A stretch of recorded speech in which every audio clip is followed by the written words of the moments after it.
Welcome into the I-80 Boys College Football Podcast. I'm Christian Hunt, and that guy right over there is the one and only Chris Vaca, baby. The one and only. Chris, and speaking about the one and only, it wouldn't be a good way to get this show started unless we talked about the Wisconsin Badgers. Chris, we'll go ahead and kick it over here. I'll start with the offense. Look, Luke Fickell and the Badgers finished last year 7-6, so it wasn't a bad first year for the program. Look, I think the offense finished ranked 69th in total offense, which again for the Big Ten West last year, that's pretty freaking good, all things considered. They're going to look for Miami transfer quarterback Tyler Van Dyke to step in and turn things around, right? Look, we know Van Dyke, coming into last year, a lot of people had him as a dark horse first-round sleeper. I know I did. Chris did as well. He was on a lot of national boards out there. We thought, okay, hey, this guy's going to be something special. But he had some injuries, and there were some up and down performances last year when he did play, and I think that kind of put a damper on, Tyler Van Dyke.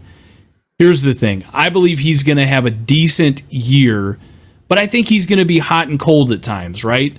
This offense really, to me, is going to kind of have to flow through him, right? The run game takes a hit as Braylon Allen's gone, but Chaz Malusi is back and Jackson Acker, are back. They combined for 700 total yards and 7 touchdowns combined last year. I think this is the reality of it. Wisconsin's always good at running the football. I think this year, though, with Van Dyke, they're going to start to try to kind of maybe progress the passing game a little more than they have in years past, right? Receiver room is going to benefit from Van Dyke, right? We talk about Will Pauling specifically. He had over 800 yards and 6 touchdowns last year. So I think he's going to have an even better year this year. They get back most of their offensive line from last year as well. So I do think the offense can take some steps forward this year as well. Chris, I'll throw it over to you. Tell me about their defense. Yeah, Christian, pretty good defense last season for Wisconsin. They gave up 20.2 points per game. That was 21st in the country. That's not too bad. Now, some of that can be credited, obviously, to the Big Ten West, which we alluded to quite a bit last season as well.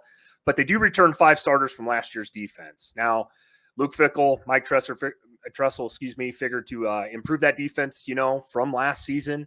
Ironically, though, they were at the bottom of the Big Ten almost in sacks last season, so they did a good enough job overall defensively, but, you got to be able to get to the quarterback. And they went out and addressed that this offseason. They added John Pius, an edge rusher, Elijah Hillis, defensive lineman, another defensive lineman named Brandon Lane. They did pick up 4-star USC linebacker Tackett Curtis, Leon Lowry, another linebacker from Stanford, and Jaheim Thomas from Arkansas. So they added a lot of pieces, which I expect out of Fickell. He's always been a good recruiter, uses the transfer portal well. The secondary should be pretty damn good as well. They get all Big Ten stud Ricardo Hallman back.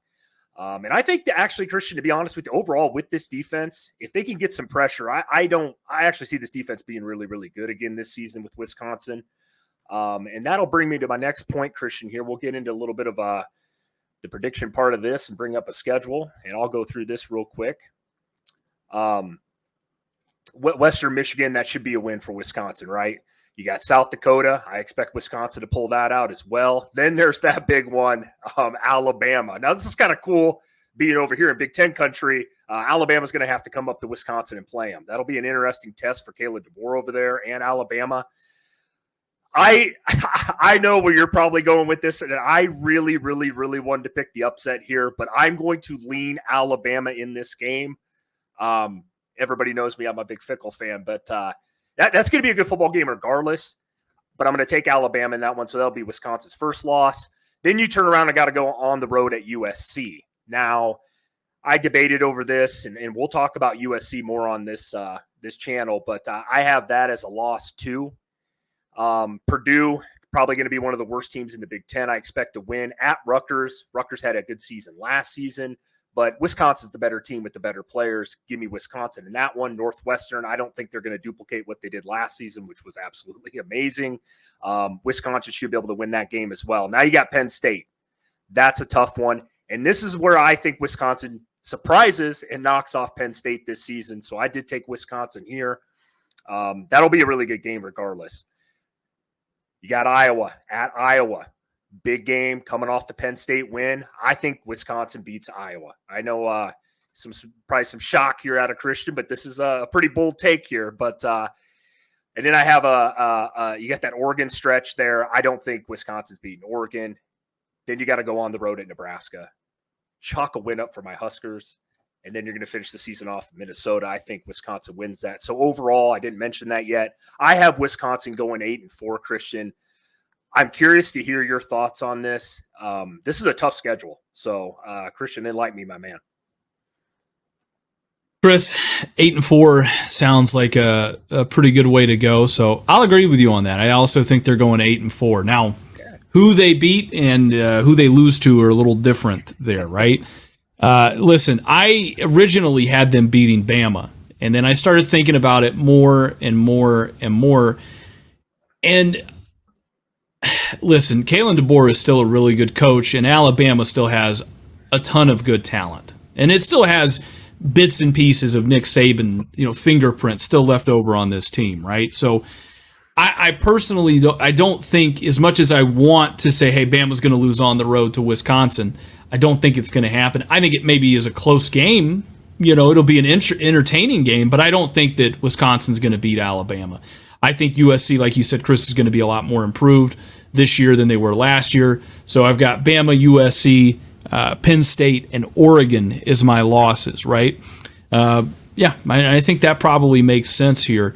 Chris, as we segue this here, what is the best and worst case, do you think, for this Wisconsin Badgers team this year? Chris, that's a good question. I think, and this is, like I said, this schedule is tough. They did them no favors here. I think Wisconsin's going to be a better team than last year. And the thing is, it might not necessarily show it in the record, honestly.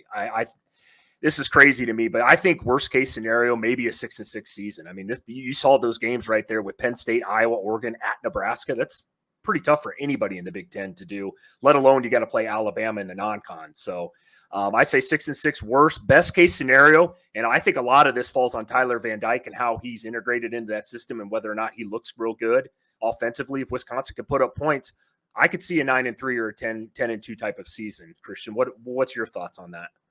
No, I 100% agree. Like you said, I mean, this is a team that it sounds weird, but I mean, it really is. It all is going to depend on Tyler Van Dyke, right? I mean, it's the season rests on his shoulders. I mean, if Van Dyke is up and down and they struggle, they could go 6-6, right? And even some of those games, like Purdue got better this year, right? Northwestern was a surprise last year. Rutgers is not a pushover.